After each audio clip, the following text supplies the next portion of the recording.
প্রিয় বন্ধুরা, আজ আমি তোমাদের সাথে কয়েকটি নীতিকথা সম্পর্কে আলোচনা করব, আর এগুলো সম্পূর্ণ মনোযোগ দিয়ে শুনবেন, কারণ এগুলো আপনার কাজে আসবে। সম্পূর্ণ মনোযোগ দিয়ে শুনেন আর নিজেকে পরিবর্তন করেন। শেষ চেষ্টাই সফলতার শুরু।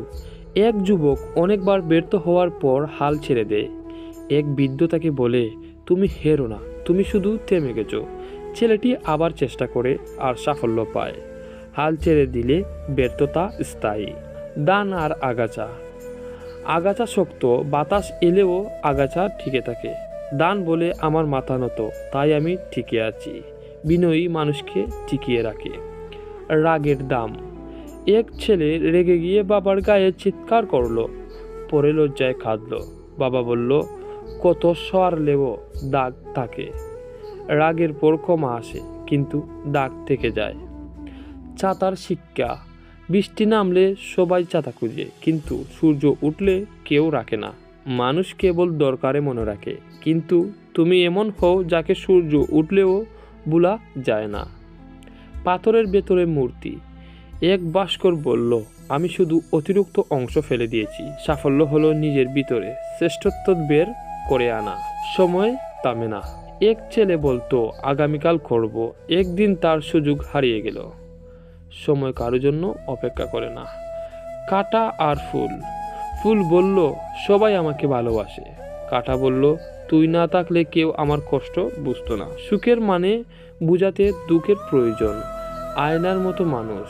এক ভিখারি ধনী লোককে বলল, আপনি আয়না শুধু নিজেকে দেখেন, জানালায় সবাইকে। ধন সম্পদ যত বাড়ে, মানবিকতা যেন না কমে। ন্যায়ের পাল্লা। এক বিচারক তার ছেলেকে দোষী ঘোষণা করলো। সবাই অবাক। বিচারক বলল, আইন সবার উপরে। সত্যের পথে নিজের ক্ষতি মেনে নিতে হয়। পাখির শিক্ষা। এক পাখি খাঁচায় বন্দি হয়ে গান গাইত, চারা পেয়ে আর গাইল না। স্বাধীনতা মানে শুধু মুক্তি নয়, দায়িত্ব। চাঁদ আর তারকা। তারকা বলল, আমি তো তোমার মতো বড় না। চাঁদ হাসলো, তুমি না থাকলে আমি একা জ্বলতে পারতাম না। বড় মানুষও ছোটদের আলোয় উজ্জ্বল হয়। পথভ্রষ্ট যাত্রী। এক ভ্রমণকারী হারিয়ে গেল। এক বৃদ্ধ বলল, যে থেমে চিন্তা করে সে পথ পায়। ভুল পথে চলা নয়, ভুল বুঝে ফিরে আসাই জ্ঞান। কলম আর তলোয়ার। রাজা বলল, তলোয়ার দেশ যেতে। বৃদ্ধ পণ্ডিত বলল, আর কলম রাজাকে বাঁচায়। জ্ঞান সবসময় শক্তির চেয়েও বড়। কচ্ছপের গতি। সবাই হাসলো, তুই তো ধীরে চলিস। শেষ কচ্ছপই দৌড়ে জিতল। ধীরে চললেও নিয়মিত চলাই জয়ের চাবিকাঠি। আলু দাও।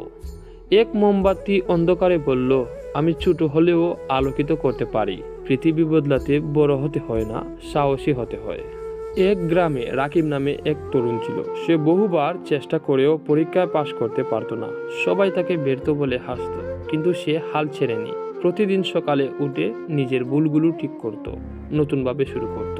একদিন এক বৃদ্ধ লোক তাকে বলল, হাল ছেড়ে দিলে তুমি হেরে যাবে, তুমি নিজেকে হেরে যেতে দেবে। এই কথাটা রাকিবের জীবনে আগুন ধরিয়ে দেয়। পরের বছর সে শুধু পাশই করলো না, গ্রামের শ্রেষ্ঠ ছাত্র হলো। তারপর সবাই যাকে এক সময় নিয়ে হাসতো, তাকেই সবার অনুপ্রেরণার গল্প হিসেবে বলতো। দৈনিক শিক্ষা। শেষ চেষ্টাটাই সফলতার শুরু। হাল না ছাড়া মানুষকে একদিন সবাই অনুসরণ করে। এক বৃদ্ধ লোক প্রতিদিন চা খেতে যেত এক দোকানে। দোকানদার কখনোই ওকে ভালোভাবে কথা বলতো না, স্বরূপভাবে উত্তর দিত। একদিন পাশের লোক জিজ্ঞেস করলো, চাচা, আপনি প্রতিদিন এখানে আসেন, অথচ ও আপনাকে অপমান করে, তবুও কেন আপনি এখানে আসেন? বৃদ্ধ হেসে বলল, আমি চা খেতে আসি, অপমান নিতে না। ওর রাগ তার, আমার শান্তি আমার। অন্যের আচরণ তোমার মেজাজ নির্ধারণ করবে না। শান্ত মানুষই সত্যিকারের শক্তিশালী।